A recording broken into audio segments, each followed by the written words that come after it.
Hey there, ready to dive into something a bit unexpected. Hmm. Today we're tackling boredom. Okay. Not just the everyday kind, but the kind that really pushes the limits. Right. We've got a documentary about a man who spent 72 hours in solitary confinement, and it gets into some fascinating science about what boredom actually does to our brains. Yeah, it really challenges our assumptions about boredom. Uh-huh.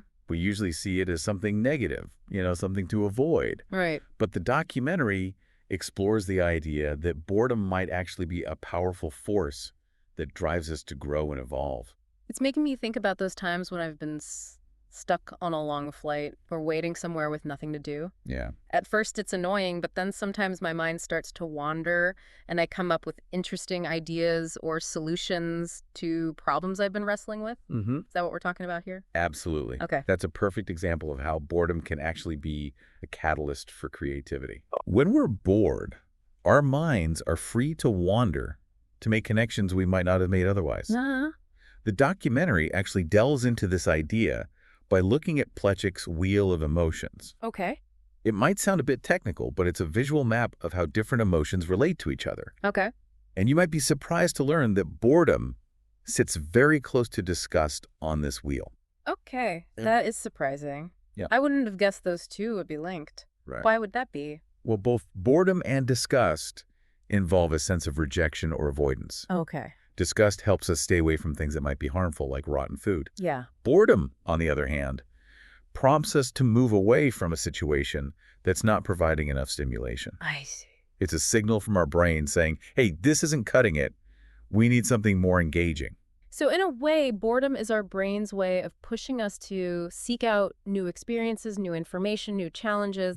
It's almost like a built-in growth mechanism. Exactly. Hmm. And it makes you think about how our modern world, with its constant distractions and instant gratification, might actually be hindering our ability to experience this kind of beneficial boredom. That's an interesting point. Yeah. I mean, we're constantly bombarded with information and entertainment, so it's rare to experience true boredom these days. Right. But if boredom is actually good for us, shouldn't we be seeking it out more often? That's a question worth exploring. Yeah. And the documentary takes it a step further by introducing the concept of sensory deprivation. Now that's where I start to get a little apprehensive. Yeah. Sensory deprivation sounds a bit intense, like something out of a sci-fi movie. Yeah. What exactly does it involve? It can sound intimidating, but it's not as scary as you might think. Okay. Sensory deprivation in this context refers to a controlled environment where you're temporarily cut off from external stimuli like light, sound, and touch. Hmm. The documentary highlights the use of sensory deprivation tanks, also known as float tanks. Imagine a soundproof, light-proof pod filled with warm salt water that keeps you buoyant. Uh-huh. You float effortlessly in complete darkness and silence. Okay, that sounds a lot more relaxing than the image I had in my head. Yeah. But I'm still trying to wrap my head around why anyone would choose to do that. It's definitely not for everyone, but many people find it incredibly therapeutic. Okay. It's a chance to disconnect from the constant noise and demands of the outside world, allowing you to just be present with your thoughts and feelings. Yeah. It can be a deeply meditative experience. I can see how that could be appealing, especially in our hyper-connected world where it feels like there's always something vying for our attention. Yeah. And speaking of feeling overwhelmed, the documentary also features a rather shocking experiment. You're talking about the study where participants chose to receive electric shocks rather than sit alone doing nothing right. Yes, that one really blew my mind. What does that tell us about our relationship with boredom? It highlights just how powerful our aversion to boredom can be. The study concluded that sometimes any stimulation, even negative stimulation like pain, is perceived as better than no stimulation at all. Wow. It's a stark illustration of how much our brains crave engagement, how uncomfortable we are with simply being. So could it be that we've become so accustomed to constant stimulation that we've lost the ability to be comfortable with silence, with stillness? That's a great question, and it leads us perfectly into the heart of the documentary. Yeah. An isolation chamber experiment. Mm-hmm. This is where we really see the extremes of boredom and isolation play out. Okay, I'm definitely intrigued. Let's dive into that. So we've established that our brains really don't like being bored, Right. and sometimes we'll even choose discomfort over nothingness. Yeah. Which brings us to this isolation chamber. Okay. Paint me a picture. What's it actually like? Imagine a completely white room, soundproof, with no windows. Okay. There's a bed, a toilet, and a sink, All the basics for survival, Mm-hmm. but absolutely no distractions. Wow. No clocks, no books, no phone, nothing. It's designed to be a space of pure sensory deprivation. It sounds incredibly stark, Yeah. almost unsettling. And what was the purpose of creating such an environment? The documentary follows a man named Michael, Okay. who volunteered to spend 72 hours in this isolation chamber. Wow. His goal was to explore the limits of human resilience in the face of extreme boredom and isolation. He Yeah. went in feeling pretty confident, maybe even a bit excited for the challenge. Did he have any idea what he was getting himself into? 72 hours is a long time to be completely alone with your thoughts. The doctor monitoring the experiment had some serious concerns about the potential psychological effects of such prolonged isolation. Right. Things like hallucinations, anxiety, even a distorted perception of time. Wow. And it turns out those concerns were valid. So what happened? Well, Did Michael start to lose it in there? one of the first things he noticed was how quickly his sense of time became warped. Oh, yeah. He went in planning to sleep for a solid 8 hours, Mm-hmm. but when he woke up, he had absolutely no idea what time it was. Okay. Was it morning or night? Right. He had no way of knowing. I can only imagine how disorienting that must have been. Yeah. We rely on our routines in the external world to give us a sense of time. Right. Without those cues, it's easy to feel untethered from reality. Exactly. And without those external cues, our internal clocks can go haywire. Yeah. But what's fascinating is how Michael tried to combat the boredom and keep his mind stimulated.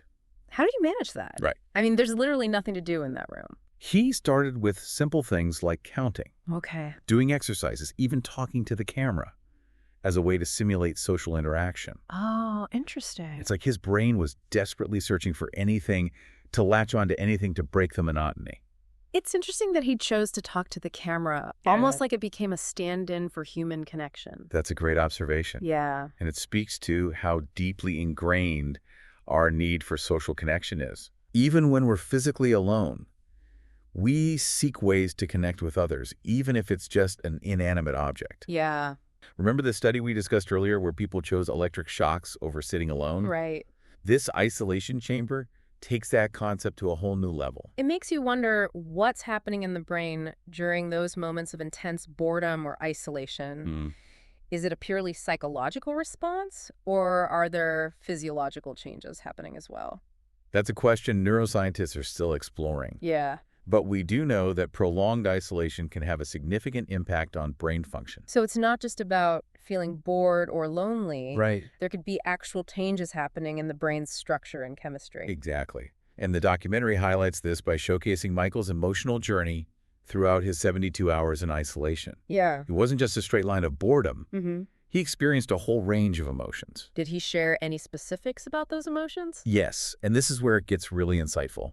As he got closer to the end of the 72 hours, he described feeling a mix of anticipation and agitation, like he was on the verge of freedom, Right. but also becoming increasingly restless. Uh-huh. And then when he was finally released, Yeah. he had this strange sense that the whole experience might have been a dream. Oh, wow. His brain was struggling to process the sudden influx of sensory information. It must have felt like stepping into a whole new world after being in that stark white room for so long. Right. Did he adjust quickly?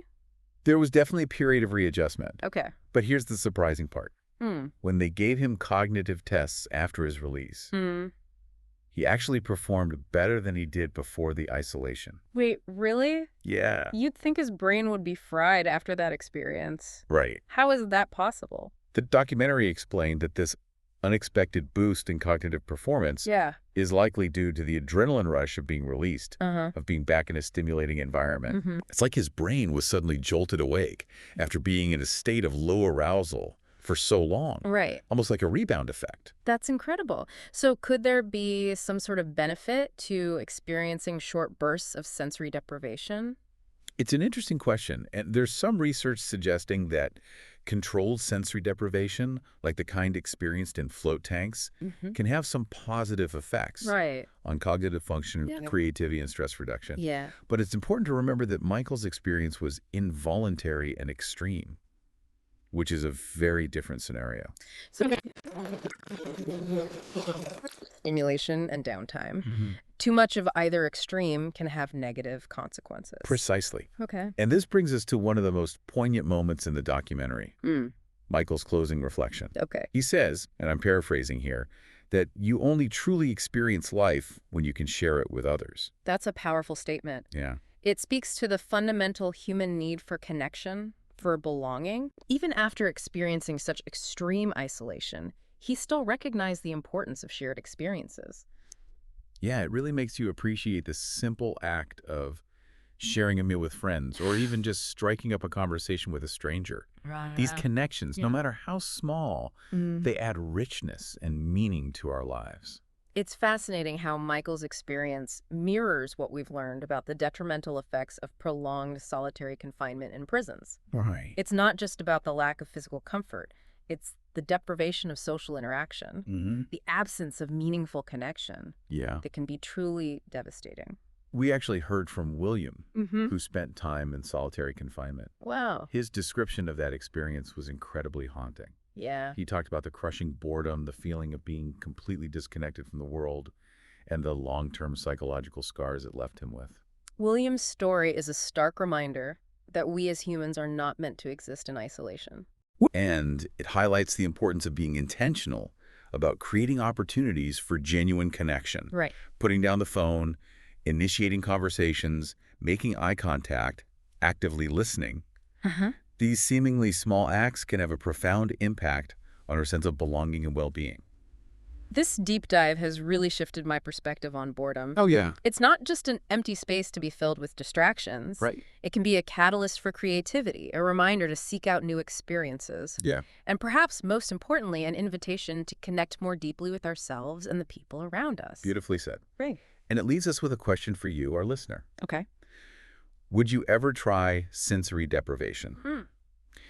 If so, what intrigues you about the idea? Yeah. And if not, what makes you hesitant? What aspects of being alone with your thoughts are most appealing or unsettling?